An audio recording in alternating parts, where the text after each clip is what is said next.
Tenemos un invitado y le podemos preguntar también a él, antes de presentarlo y todo, ¿a quién le hablas? ¿A quién le hablo? Creo Raúl. que al primero que le hablo es a mí mismo. Ajá.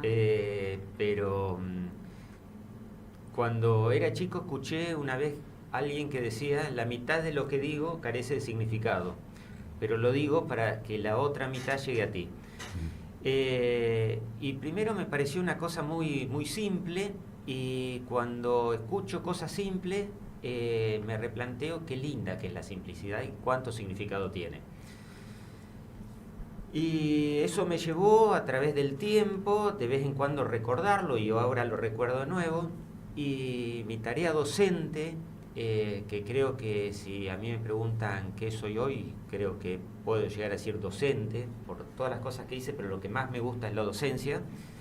Creo que le hablo a esa gente que por ahí tiene ganas de escuchar y yo tengo ganas de decir. Me parece que por eso transitar los límites, hablo de los límites porque justamente los bordes no ayudan, porque las transferencias se dan en los límites. Entonces acercarse, por más que uno se encuentre en el borde, a ese límite de diálogo. Bueno, vamos a presentarlo primero porque parece lo hicimos hablar, pero porque él habló con Bastía y venía preparado a la pregunta, ¿cómo te autopercibís? No, esa no la contesté todavía. Ese lo escuché en el Fue dedo, charla, sí. fue charla. Bueno, estamos No. con Raúl Dermal Ceruti, que es para mí un artista plástico, pero ahora le vamos a preguntar quién es y cómo se autopercibe. Bueno, no, yo escuchándolos a ustedes y sabiendo cómo se llama el programa, y bueno, muchas veces lo que adquiere el significado de acuerdo al contexto, ya sé, y escuchándolos lo que decían, yo depende el momento, me puedo autopercibir de una forma o de otra. Eso habla de mi personalidad. Y es lo que en cierta forma dijiste vos.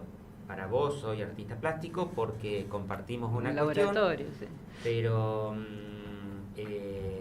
yo con vos me autopercibo como científico porque compartimos otro área de conocimiento. Pero si me preguntan a mí cómo me autopercibo como una célula dentro de un gran organismo que es el universo. Lo que quiero decir es que no me la creo que porque somos únicos e irrepetibles tenemos derecho a hacer cualquier cosa. Y gracias a eso me permite entender muchísimo de la complejidad de este sistema en el que vivimos. Esa es mi autopercepción. ¿Qué estudiaste, Raúl? No sé qué estudié. No, porque no acá sé cuál es ganan los porque veterinarios incluso, en esta mesa. Sí, hoy hasta me planteo, porque yo siempre fui defensor de la educación formal, pero creo que tiene que ir cambiando toda esa cuestión. No tiene que desaparecer la educación formal, sino que cambia el significado de la formalidad, porque veo que la juventud y nosotros mismos nos estamos educando continuamente con cuestiones informales que yo diría que casi son formales. Hoy tenemos acceso, por ejemplo, a la ciencia. Antes que teníamos que estar buscando los índices, mandar cartitas para que nos manden. Hoy apretamos, hasta hace poco yo daba redacción científica en la UNL como materia de posgrado. Y le decíamos que ni se les ocurra meterse al Google. Y hoy nuestra preocupación es que no busquen el Google, pero que sí busquen el Google académico. Y después sí, se vayan las bases específicas y toda la historia, pero las cosas cada vez son más simples. Entonces... y complejas a la vez. Sí, son más fáciles, más que simples. Sí. Pero es el jueguito, es que justamente es lo que creo que me define incluso en el arte. Ir de lo simple a lo complejo, de lo macro a lo micro. Si pensamos en, como decía, que me autopercibo, ¿no? como parte del universo, y empezamos a pensar en todas en las coincidencias, es mucho más fácil después estudiar lo que sale de esa normalidad. Entonces, las cosas que son fuertes son repetitivas. Y por selección natural tienen esa cuestión de repetición. Entonces tenemos que fijar bien esas repeticiones y después ir viendo las excepciones. Raúl, hablando, entraste en el tema arte, a mí me llamó mucho la atención cuando veía la página Arte Ecléctico. ¿Qué es el arte ecléctico y qué querés transmitir con tus obras? Mira, lo ecléctico surgió justamente de, cuando era chico también, de una crítica que yo no la entendí. Un día miraron, porque bueno, estaba construyendo mi casa, la estaba construyendo yo y era bastante particular. Y me dijeron, qué ecléctica que es. Y yo dije, ¿Qué será eso? qué lindo. Gracias, le dijiste vos. Gracias. Pero Y firme. después, no era época que vos googleabas al toque y toda la historia, cuando tuve tiempo me puse, investigué y me empecé a reír solo porque dije, me recargaron. Y como no era el arte para mí, es una terapia, es una pasión, pero no deja de ser mi actividad, el resto, digamos, la unión a la biología y la ciencia, lo seguí haciendo sin importarme, y en un cierto momento dije, y tenían razón, porque mi vida es ecléctica, y de eso surgió una fortaleza, pensar que hay que escuchar, y la mayoría de las veces la gente tiene razón, y por ahí si nos sentimos heridos tenemos que revisar, pero muchas veces esa herida es por una cuestión que nos autopercibimos, una cuestión que estamos equivocados, y aceptarnos como somos. Eso, lo ecléctico para mí. Hoy para mí es una fortaleza porque veo que de esa avance de la ciencia y de que cada vez nos vamos lo más chiquito y dejamos lo grande de lado, nos especializamos de tal forma que perdemos el rumbo. Y me parece que tenemos que volver. Entonces, ahí también hay otra cuestión, que cuando me dicen, vos sos de la educación compleja o la de la educación fractal.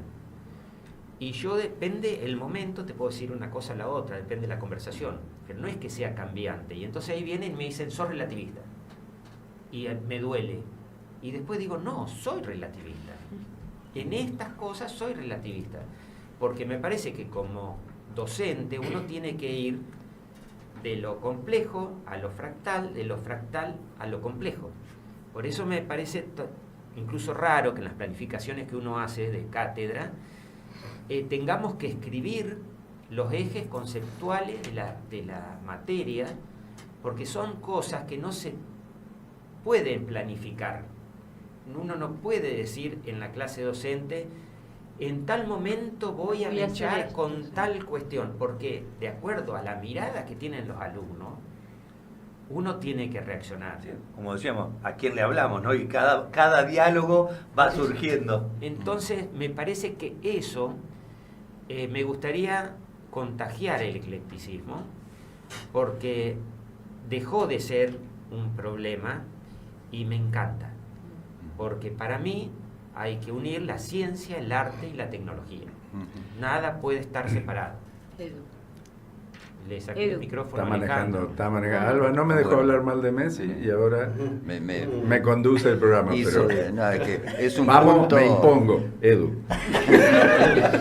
Es un punto que me parece no solo interesantísimo, sino muy importante lo que plantea Raúl. Y pensaba en los puristas, y a veces existen como van en contra de estas cosas. Por ejemplo, alguna vez escuché que un docente veterinario era un guitarrero, pero no porque mentía dando clases, sino porque era músico y tocaba la guitarra. Entonces los puristas de ese sector de la veterinaria, si hacían otra cosa, era un problema. O a veces los del arte, que no, ese es nada más que un abogado que pinta, que lo hace como hobby. Y en realidad, como decías vos, pienso como vos, es la unión de varias cosas, donde puede estar el artista, el músico, el escritor haciendo otras cosas, o al revés, y que en esa interacción, ese efecto de borde que decías vos, los límites, probablemente reciba muchas señales de la sociedad y de lo que está pasando aquella persona que más está interactuando en otros ámbitos. No sé si coincidís con esto. Sí, totalmente. Me parece que es importantísimo. Un veterinario, por ejemplo, si quiere transmitir algo, tiene que meterle arte, porque si no le pone sentimiento a la cuestión. Pero no podemos ponerle sentimiento solamente, porque estamos hablando mucho de sentimiento. Lo que escuché, me perdí la primera parte porque estaba viajando, pero creo que me la imagino. Todo lo que hablaban, lo que es los recursos faunísticos y bueno, todas las preocupaciones que tenemos, le ponemos mucho sentimiento, y ahí está el arte. O sea, el arte está puesto cuando hacemos la defensa de la Guaraguazú y cuando tenemos que hacer un póster y tenemos que pensar cómo podemos transmitir sensibilidad. Pero no nos tenemos que olvidar que porque hacemos arte tenemos que tener una ciencia que nos dé la explicación del porqué, y no podemos dejar la tecnología de lado, porque sin la tecnología no podemos hacer ni arte, porque no vamos a tener un pincel, no vamos a tener una computadora, no vamos a tener una pintura, no vamos a tener una acuarela, una bioacuarela. Tienen que unirse, y hoy creo que estamos muy en la cuestión separatista por la ansiedad de conocer los grandes secretos, pero hasta el que está estudiando esos grandes secretos chiquititos, cuando va a un aula, tiene que verlo como un pensamiento fractal, pero unido al mundo complejo. Decir que es un ejemplo chiquitito, pero tiene que explicarlo en la complejidad, porque si no, tenemos técnicos más que profesionales, porque no tienen criterio, no tienen criterio de complejidad. Sí. La semana pasada, justamente con Laura Tarabella, hablábamos de eso, de no ser solo facultativos y buenos facultativos, sino universitarios incorporando otros aspectos. Bueno, que le mandamos un saludo porque ya es rectora, ha estado mucho en este programa, pero hoy ya es la primera rectora de la universidad. ¿Cuánto hay de Villa Trinidad en vos? Todo. Nací, me crié, volvimos a criar a nuestras hijas, a Villa Trinidad, viajábamos a la facultad, pero soy relativista, porque si me decís cuánto hay de esperanza en mí, todo. ¿Y cuánto hay de Santa Fe? Mucho. Soy como el camaleón. Me voy transformando, pero porque soy apropiador serial.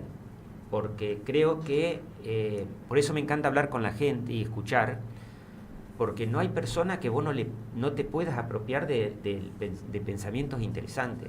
Es enriquecedor la charla porque es fundamental.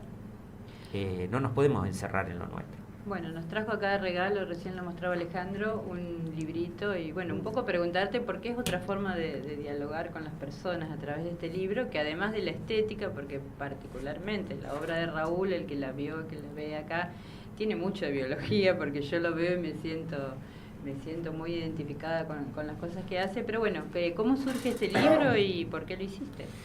¿Por qué lo hice? Porque también surgió de una cosa muy, muy graciosa.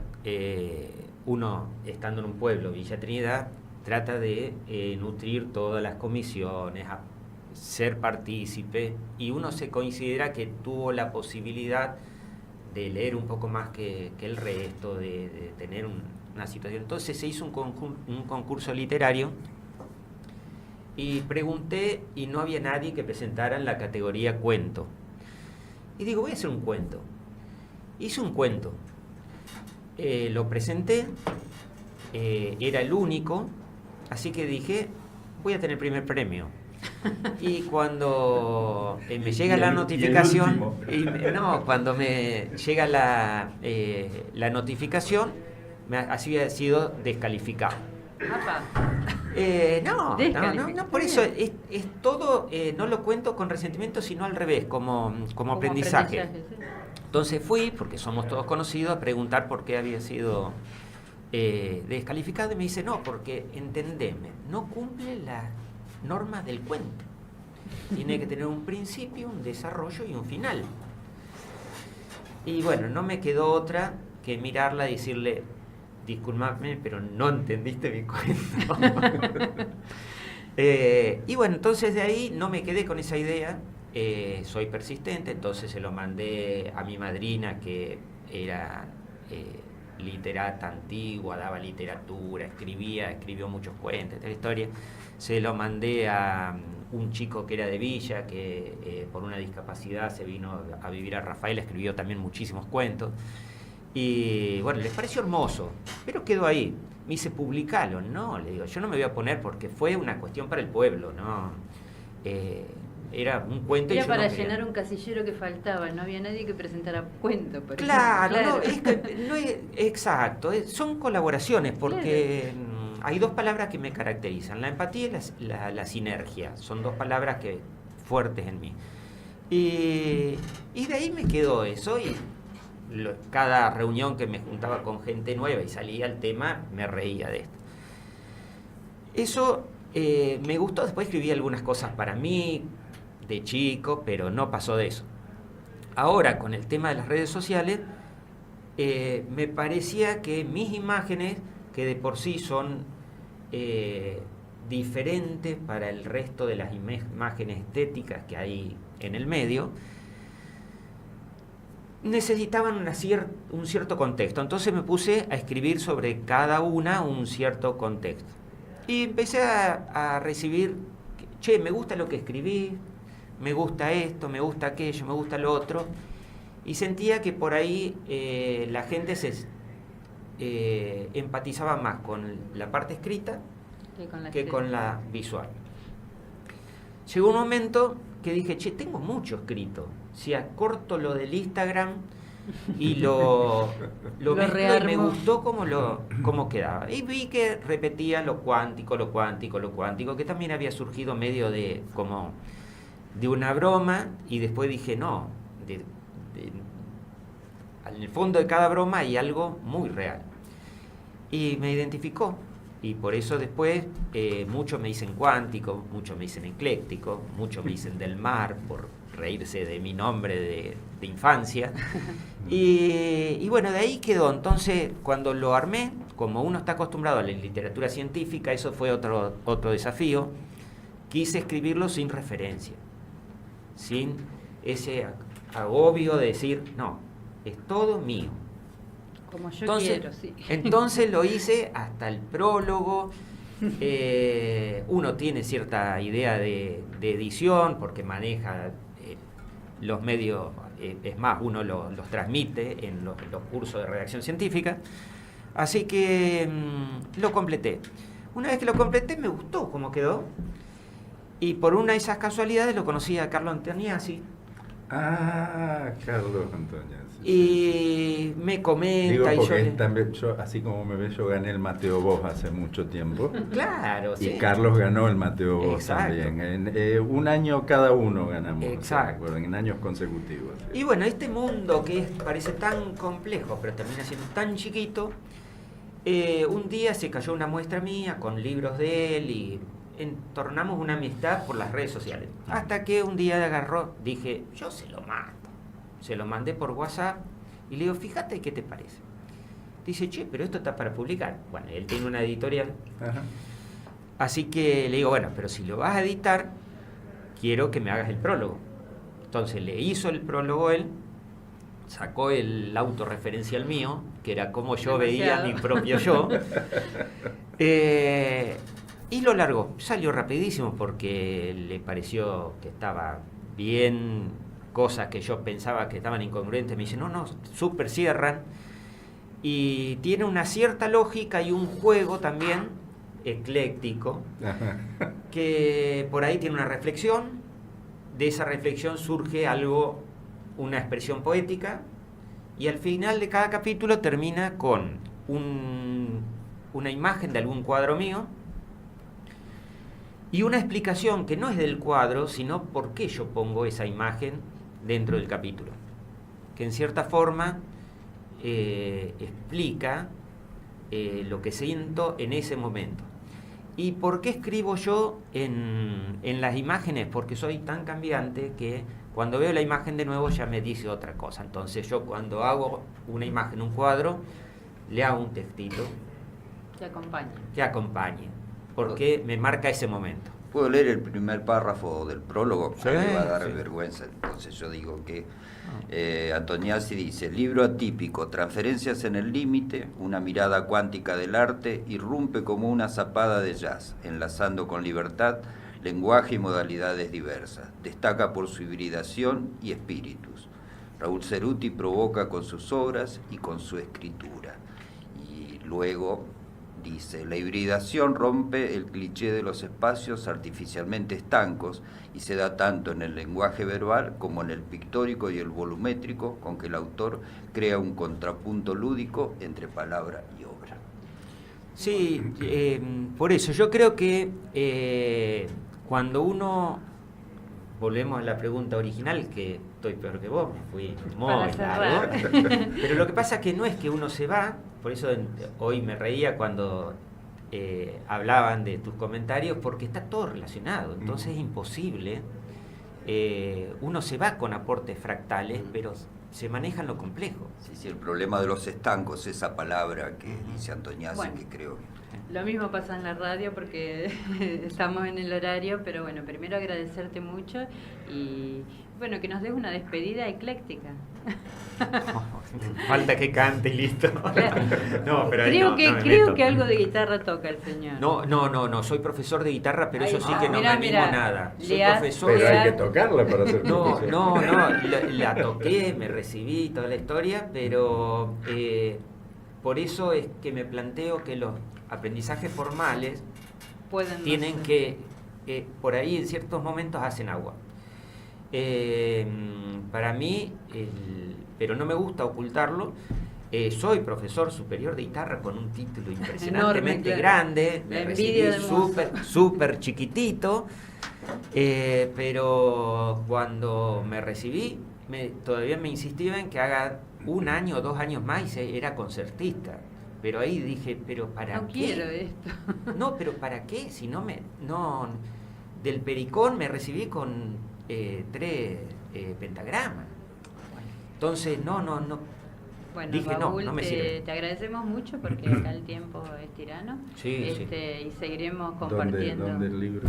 Este libro tan hermoso y tus exposiciones, que no hablamos, que la gente las puede ver acá en Santa Fe, pero también en Esperanza tenés mucha actividad. Sí, en estos momentos estamos solamente en Santo Tomé, porque ya terminó todo. Y terminó el año, sí. Sí, por ahí hasta mi familia se pierde y yo también, donde expongo porque me gusta participar mucho. Pero la única que está ahora en Santo Tomé con José Bastía, con Silvia Gallo y Machi. Todos allá. No me estoy ¿En olvidando qué de lugar? nadie. No, pero ¿en qué lugar está la exposición? ¿Qué pregunta? Ah, bueno, para invitar a la hay gente. que preguntarle a Emi. Estamos en la agenda sí. cultural. Sí. Pero bueno, te agradecemos mucho, Raúl, por haber venido hasta acá un día de lluvia y por ser ecléctico. Gracias. Bueno, muchísimas gracias a todos ustedes. Gracias, muchas gracias.